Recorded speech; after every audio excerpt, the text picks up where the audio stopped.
Hello दोस्तों, अब हम वर्ब में आगे बढ़ते हैं। जो अगली वर्ब है वो हम पढ़ेंगे डिलेक्सिकल वर्ब।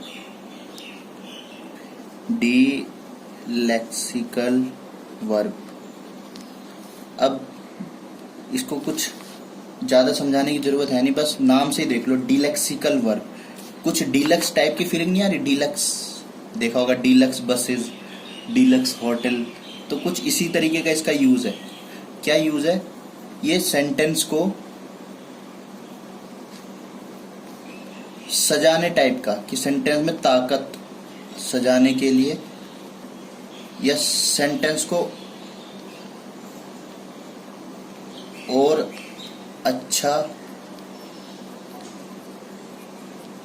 बनाने के लिए यूज होती है।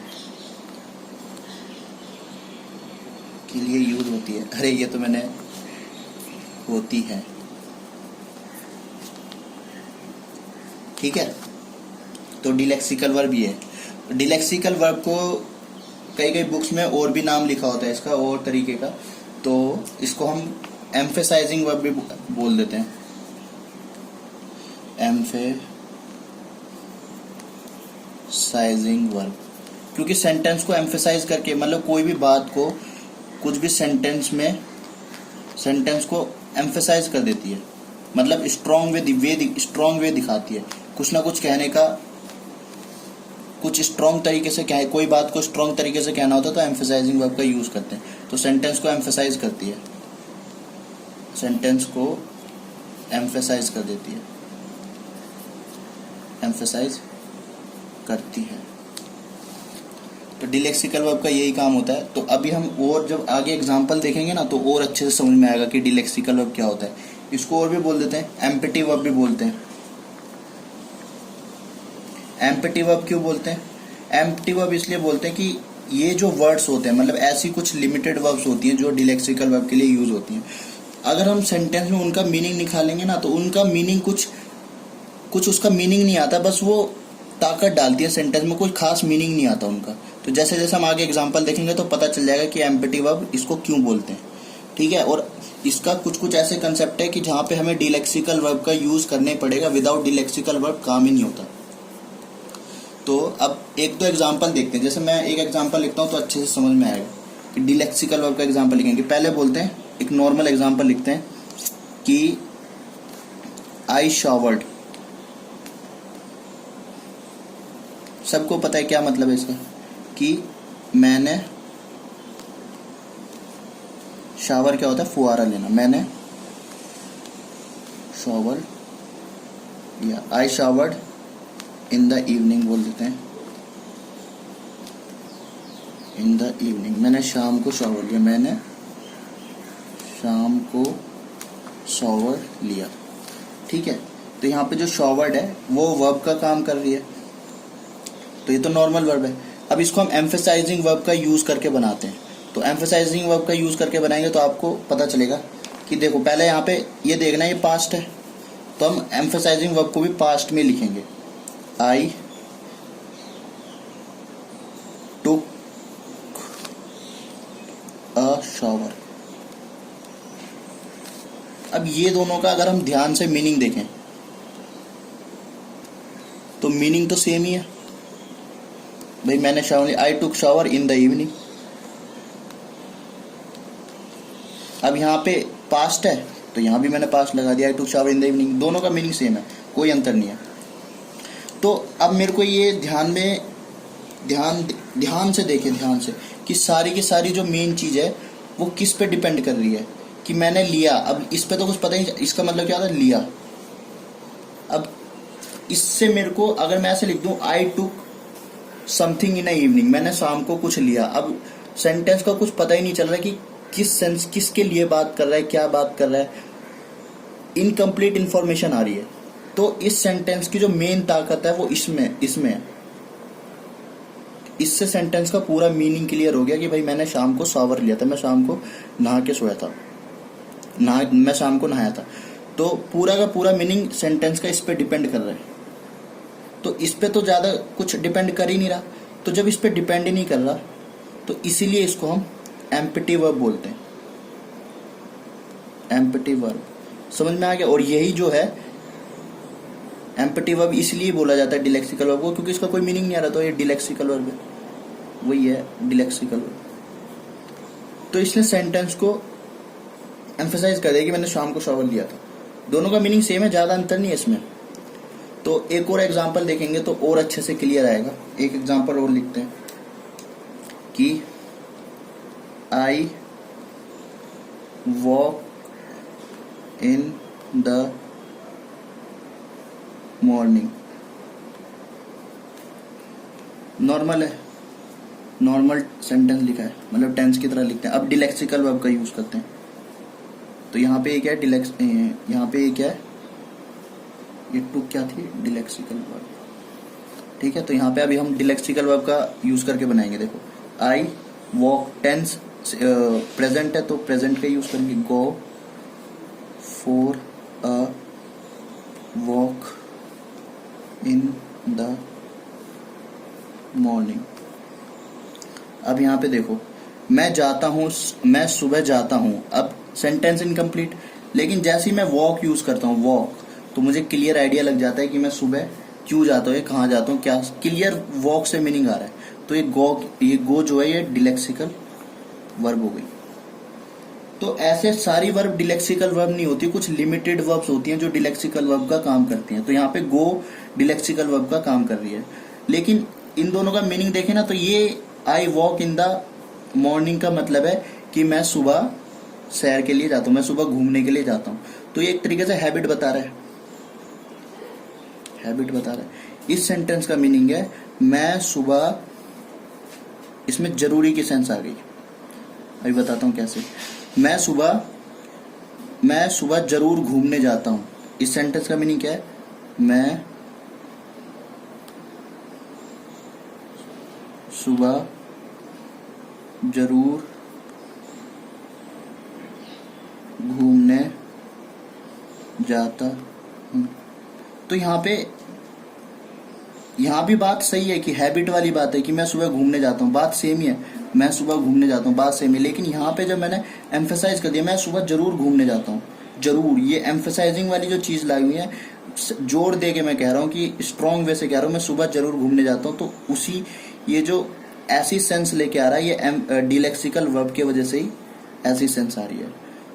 तो कई जगह तो ऐसा होता है। अब आपको एक चीज यहाँ पे नोट करने के लिए मिलेगी। नोट क्या करना है, यहाँ पे जो वॉक है ना, ये वॉक वर्ब है। अब यहाँ पे ये जो वॉक है ये वर्ब नहीं है, ये नाउन हो चुका है, क्योंकि ये है आर्टिकल, आर्टिकल के बाद नाउन आता है। तो अब ये नाउन हो चुका है। ऐसे ही जो ऊपर वाला एग्जांपल था, ये मतलब मैंने लिखा था आई शॉवर्ड इन द इवनिंग, यहाँ पे जो शॉवर्ड है वो वर्ब है। लेकिन जैसे ही मैंने डिलेक्सिकल वर्ब का यूज किया तो यहाँ पे जो शॉवर है ये नाउन बन चुका है, और ये क्या है, आर्टिकल है, तो ये नाउन बन चुका है। तो एक चीज मुझे यहाँ से पता चल चुकी है, क्या पता चल चुकी है, कि जो डिलेक्सिकल वर्ब है वो जो वर्ब होती है उसको नाउन में कन्वर्ट कर देती है। तो इसी का यूज करके हम अब अगला एग्जाम्पल लिखेंगे।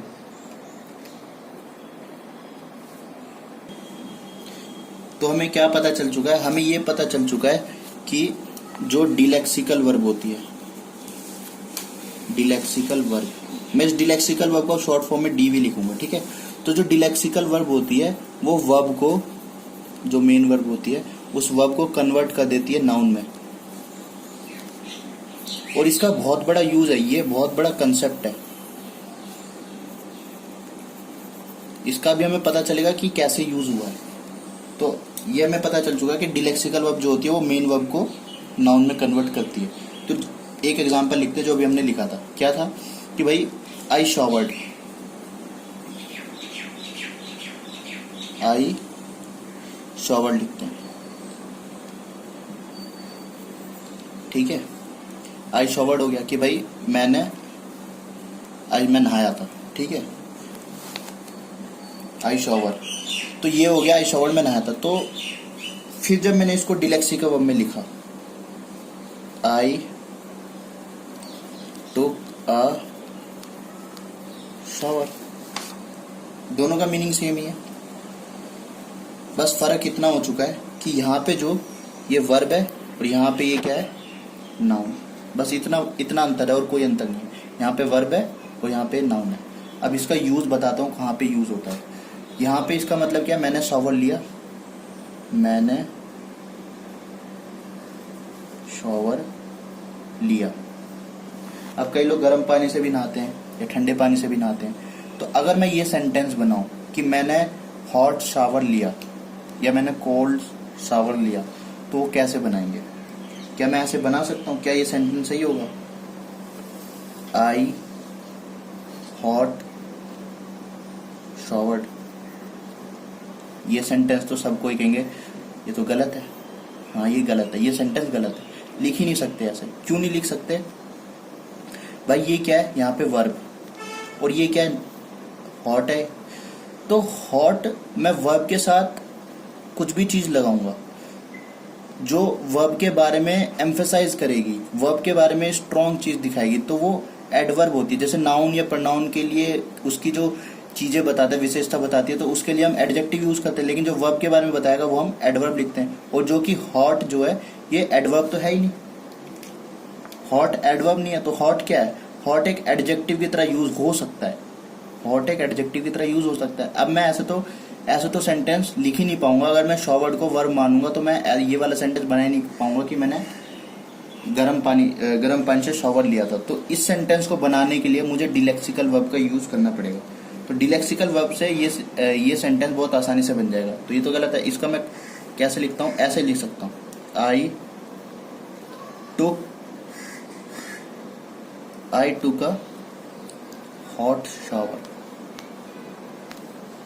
आई टुक अ हॉट शावर। अब क्लियरली इंडिकेट हो रहा है, क्या इंडिकेट हो रहा है भाई? ये तो नाउन था, मैंने अभी बताया। क्यों? क्योंकि ये डिलेक्सिकल वर्ब यूज हो चुकी है, तो ये नाउन में कन्वर्ट हो चुका है। जब ये नाउन में कन्वर्ट हो चुका है और ये आर्टिकल है, तो नाउन के पहले जो नाउन के बारे में जो विशेषता बताता है, जो नाउन के बारे में बताता है, वो एडजेक्टिव हो गया।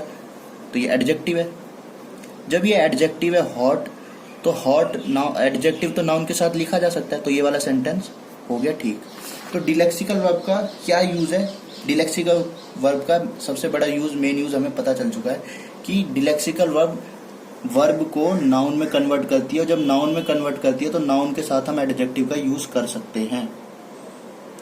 ठीक है, तो डिलेक्सिकल वर्ब के बारे में अभी तक हमें क्या पता चल चुका है? डिलेक्सिकल वर्ब के बारे में अभी तक हमें दो चीज पता चली। पहली चीज कि ये एम्फेसाइजिंग चीज को एम्फेसाइज कर देती है, यानी कि स्ट्रॉन्ग वे दिखाती है, स्ट्रॉन्ग वे से कहना चाहता है।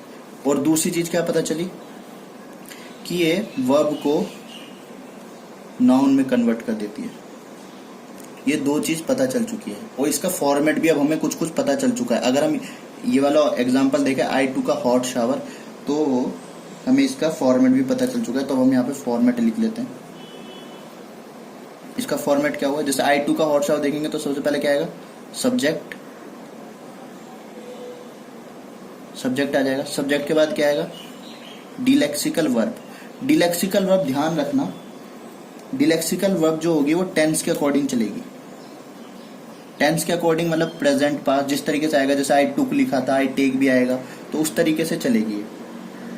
उसके बाद क्या आएगा? डिलेक्सिकल वर्ब के बाद, डिलेक्सिकल वर्ब के बाद बहुत जरूरी है आर्टिकल। आर्टिकल आएगा, आर्टिकल आने के बाद आएगा नाउन। नाउन भी आ सकता है अगर नाउन से पहले एडजेक्टिव आएगा। अगर एडजेक्टिव सेंटेंस में है तो, अगर नहीं है तो कोई बात नहीं, अगर है तो आ जाएगा, नहीं है तो डायरेक्ट नाउन आ जाएगा। ठीक है, तो ये इसका हो गया फॉर्मेट,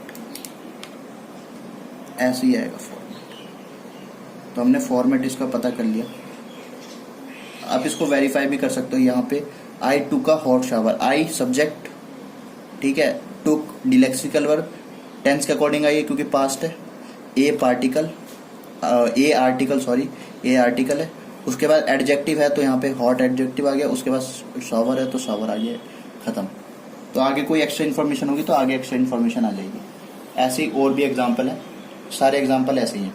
तो लेकिन एक चीज इसमें बहुत बहुत ध्यान रखने वाली बात यह है कि अगर हम आर्टिकल को मिस कर देंगे ना, तो सेंटेंस गलत हो जाएगा। इसलिए आर्टिकल को मिस मत करना, क्योंकि इसी आर्टिकल की वजह से हम जो वर्ब है उसको नाउन में कन्वर्ट कर पा रहे हैं। ये आर्टिकल मिस नहीं होना चाहिए, और पेपर में आर्टिकल का ही एरर देते हैं। ठीक है, तो अब हर कोई वर्ब क्या डिलेक्सिकल वर्ब की तरह यूज होती है? नहीं, हर कोई वर्ब डिलेक्सिकल वर्ब की तरह यूज नहीं होती।